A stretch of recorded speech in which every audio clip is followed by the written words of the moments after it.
Okay, இப்போ நம்ம இதோட ஃபினிஷ் பண்ணோம் இல்லைங்களா? இது நான் வந்து எப்படி ஃபினிஷ் பண்ணுறதுன்னு சொல்கிறேன்.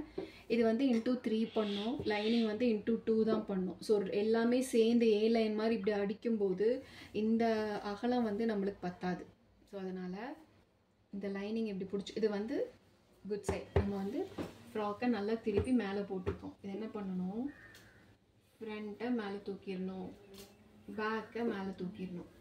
இப்படி தூக்கிட்டு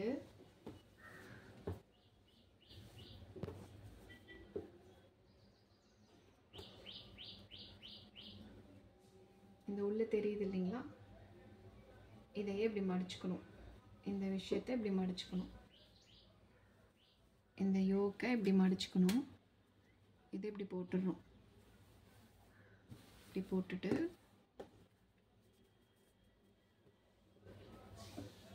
இங்கேருந்து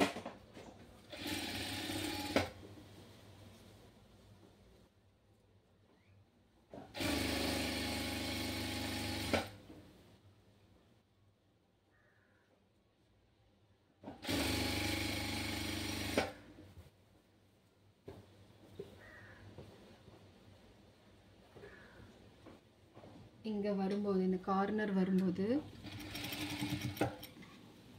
கொஞ்சம் க்ளோஸில் போயிட்டு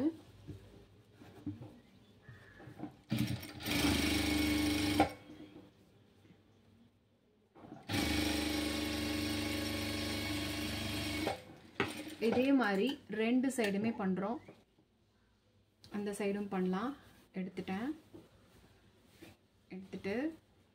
இந்த யோக் பார்ட்டை இப்படி மடிச்சுக்கிறேன். மடிச்சிட்டா இது உள்ளே போயிடும்.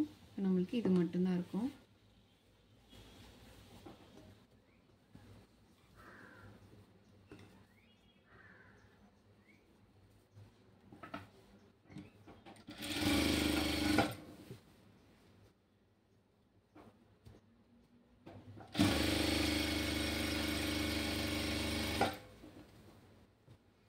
இந்த யோக்கு வந்து உள்ளே இப்படி மடிச்சிருக்கோம். அதனால் இந்த ஸ்டிச்சிங் வரும்போது இந்த இடத்துல கார்னரில் வந்துட்டு அதுக்கப்புறம் லைட்டாக கிராஸ் பண்ணி இப்படி தைச்சிக்கிறோம்.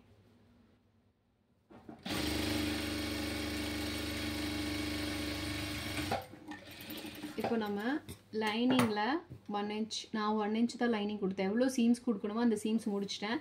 இங்கேயும் சீம்ஸ் 1 inch கொடுத்து முடிச்சிட்டேன். பட் நம்ம என்ன பண்ணியிருக்கோம்னா, யோக்குக்கு 2 inch சீம்ஸ் கொடுத்துருக்கோம் இல்லைங்களா? யோக் வந்து ஓப்பனாகவே தான் இருக்குது, பார்த்தீங்கன்னா தெரியும், ஓப்பனாகவே தான் இருக்குது. இப்போது மொத்தமாக உள்ளே திருப்பிக்கிறோம், லைனிங்கோடு சேர்த்து உள்ளே திருப்பிக்கிறோம். மொத்தமாக பண்ணிவிட்டு 1/4 inch இதில் மடிக்கிறதுல போயிடுச்சு. அப்போ எனக்கு 1 inch நான் லைனிங் கொடுத்ததுனால எனக்கு 3/4 inch தான் இருக்குது. அந்த 3/4 inch நான் இங்கே வைக்கிறேன்.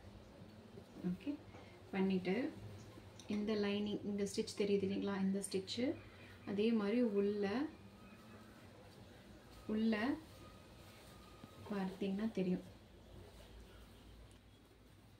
இந்த லைன், இந்த சைடு அடித்தோம் இல்லைங்களா, அந்த 2 ஸ்டிச்சையும் ஒன்றா வைக்கிறோம்.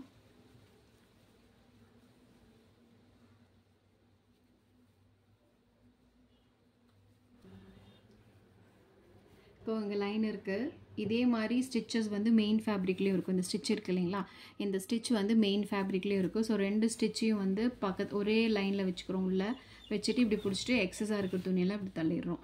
தள்ளிட்டு அவ்வளோதான். இங்கே இவ்வளோதான்.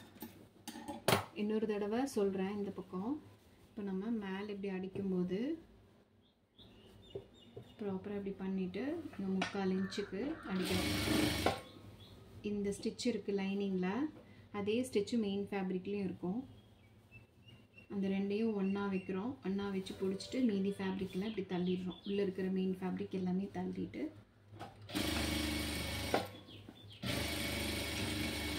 அவ்வளோதான். இப்போது கீழே வந்து மடிச்சு அடிச்சுக்கிறோம் மெயின் ஃபேப்ரிக்கை. இதுலேயும் உங்களுக்கு எதுவுமே இருக்கா. இது வந்து ஒன் ஆஃப் மெத்தடு இதை க்ளோஸ் பண்ணுறதுக்கு. இப்படி பண்ணும்போது நீங்கள் ஈஸியாக பிரித்து விட்டுக்கலாம் குழந்தைக்கு. நாளைக்கு கேதரிங் ஃப்ராக்கில் வேறு மாதிரி நம்ம பண்ண போகிறோம். அது வந்து ப்ரொஃபஷ்னலாக பண்ணுறது, அதுவுமே உங்களுக்கு நம்ம சொல்கிறோம். வந்து பார்த்தீங்கன்னா நீட் ஃபினிஷிங்.